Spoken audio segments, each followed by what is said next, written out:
Tudo bem, meninos? Hoje nós vamos dar continuidade à nossa aula. Lembre que nós começamos a trabalhar litosfera e agentes do relevo.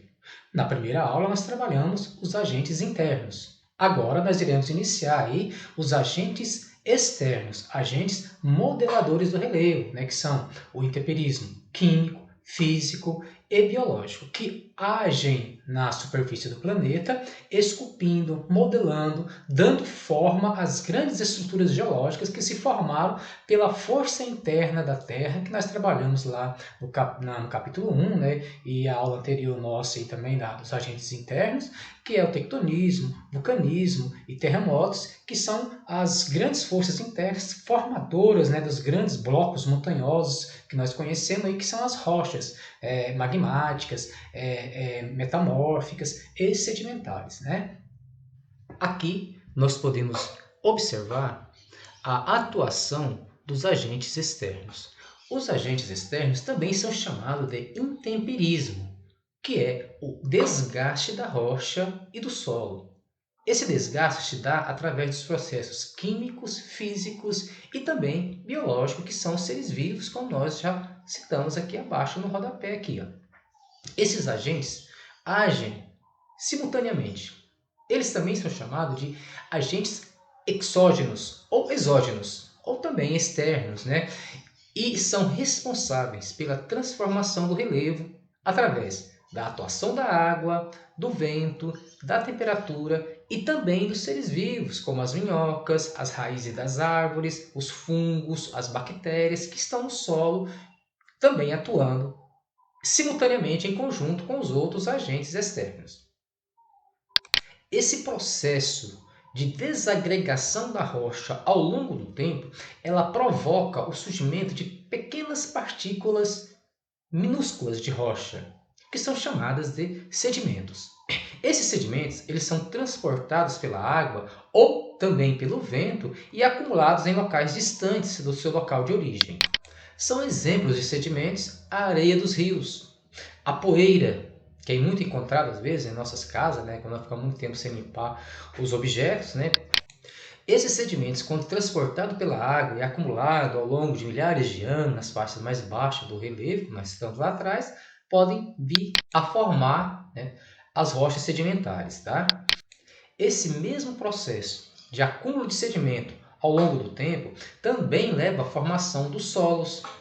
O solo, o que ele é? Ele é a mistura de tipos de minerais diferentes, de rochas diferentes, de sedimentos diferentes, de matéria orgânica, de matéria mineral, que se mistura, e ao longo de milhões de anos, essa matéria mineral vai sofrendo um processo de transformação, como se fosse um sistema, como fosse semelhante, ao sistema de um apodrecimento, e isso leva aí à formação do solo, que é uma matéria mais diluível, ou seja, dilui. Você pega um solo, ou você pega na água, você mexe com ele e ele dilui na água como se fosse um polvilho ali. Diferente de uma rocha, ou fragmentos de rocha, como a areia, que por mais fina que ela seja, isso não vai acontecer, ela não vai diluir.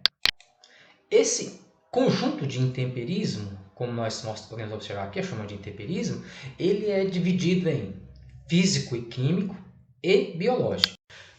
Vamos começar falando sobre a ação dos agentes químicos, a água. Aqui vamos dar foco à questão da ação das chuvas. O solo se compacta com muita facilidade. Podemos observar próximo às áreas residenciais. Com o atrito das pisadas e outras pressões, o solo se compacta e se impermeabiliza, ou seja, ele não consegue infiltrar água com facilidade como antes, quando ali existia uma vegetação e a água infiltrava porque os poros do solo ainda estavam abertos, os micro-organismos estavam presentes. Com o tempo, com a retirada dessa cobertura e as pessoas pisando, compacta o solo e impermeabiliza, então essa água vai infiltrar com facilidade. Tá? Com o tempo, pode surgir rachaduras onde a água da chuva se concentra naquele local, dando origem a grandes sulcos.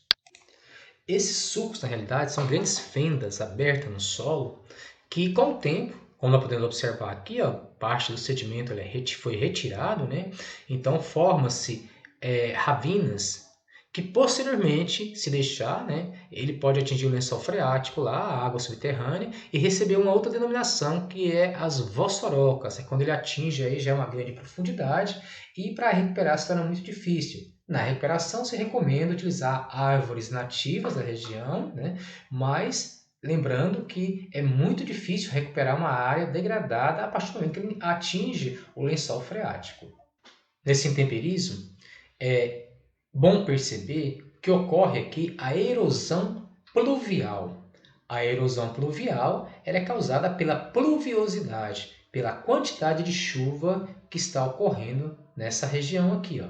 Lembre que a quantidade de chuva que cai pode tanto retirar sedimento, levar à formação de ravinas e vossorocas, como também a perda de sedimentos, como nós observamos aí. Nas áreas de encostas, como está aqui, ó, a chuva ela vai encharcar essa região devido à falta também da vegetação original e a força da gravidade tende a puxar tudo isso para baixo, ou seja, formando aí grandes deslizamentos de terra, tá? Então, lembrando que a chuva tem uma formação de erosão diferenciada da formação de erosão dos rios. Aqui, né, é uma formação de erosão causada pela quantidade de chuva que vai cair. Das regiões tropicais, onde há grande quantidade de chuva, como a nossa, por exemplo, em períodos de chuva prolongado, as formações de ravinas e vossorocas é muito comum. E também os deslizamentos de terra nas áreas de encostas, né? Também relacionado à água, tem a erosão causada pelos rios. A erosão causada pelos rios, na maioria das vezes, né, pela falta ou ausência ou retirada da cobertura natural que existia às suas margens, ocorre aqui a erosão fluvial.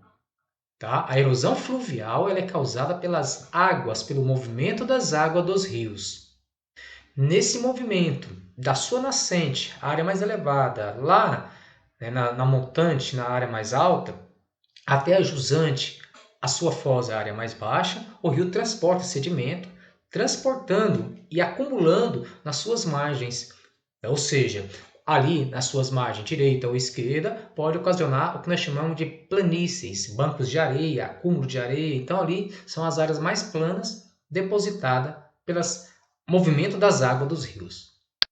Também ocorre a erosão marinha, causada pelas águas dos oceanos, que ocorre justamente pelo movimento contínuo da água das marés. Como nós podemos observar aqui, nessa primeira imagem, a água batendo, solapando a encosta lá, ó, acaba formando com o tempo as falésias, que são esses grandes paredões aqui, ó, que ocorrem em algumas regiões do mundo, né? Como por exemplo na França, né? Nas regiões da Noruega, que é comum também na Inglaterra, né? Esse movimento contínuo das marés aqui ó, vai solapando devido ao choque da onda do mar com as rochas, e com o tempo ele tende a quebrar, a trincar, lá começa a terceira imagem que nós podemos observar, ó, a rocha vai sofrendo fissuras, né? Vai sendo trincada e com o tempo esse peso aqui, ó, puxado pela gravidade, ele cai, formando aí ó, blocos de pedra aí próximo das áreas da margem do mar, né? Como nós podemos observar nessa mesma imagem aqui ao lado, aqui, ó, ela vai sendo solapada por baixo até que o peso que está por cima, puxado pela gravidade, ele cede e cai. Então, vai formando esses paredões no entorno dos mares. O gelo também pode causar erosão. Esse tipo de erosão é chamado de erosão glacial ou glaciária, e é a ação do gelo sobre a superfície terrestre. Essa erosão ela ocorre pelo movimento dos grandes blocos de gelo em função da gravidade das regiões mais elevadas, mais montanhosas. O gelo é puxado e vai arrastando sobre a rocha e, consequentemente, isso vai mudar a alteração e a formação da rocha. Causa ali, então, um desgaste profundo nas rochas, com a formação de vales em forma de um U. Ou seja, esse vale em forma de U, ele acaba formando o que nós denominamos de fiordes. Na região da Noruega, da Finlândia, no norte, do extremo norte da Europa, é comum a gente encontrar esses fiordes que durante o período glacial foi formado. Então ele hoje, como o gelo derreteu, ele foi coberto pela água, né? Ou seja, a água do mar. Ele entrou nessas fendas e é hoje utilizado como ponto turístico nessas regiões ao norte da Europa. O gelo, na sua ação erosiva, ele também cria sedimentos. E esses sedimentos são depositados nas regiões na base das montanhas. E ele recebe um nome chamado de moraínas ou morenas. Aqui nós podemos observar o intemperismo físico, que consiste na ocorrência de processos que são responsáveis pela fragmentação ou fratura das rochas, como nós podemos observar. Ou seja, toda a rocha foi fragmentada, desgastada, esculpida, conforme nós podemos observar todas elas aí. Essas fragmentações ou fissuras que nós observamos na imagem aí, ó, ela pode causar a separação dos minerais antes ordenados, né, de forma homogênea, e a rocha, então, ela passa a ser descontínua, como nós podemos observar, onde parte dela foi fragmentada, retirada pela ação do vento. O intemperismo físico ele é causado tanto pela ação da água no processo de evaporação e congelamento desta, como também da variação da umidade e temperatura ao longo de anos seguintes. A ação do intemperismo se dá, às vezes, de forma relacionando-se um intemperismo com o outro, como a temperatura, a umidade, a variação do vento.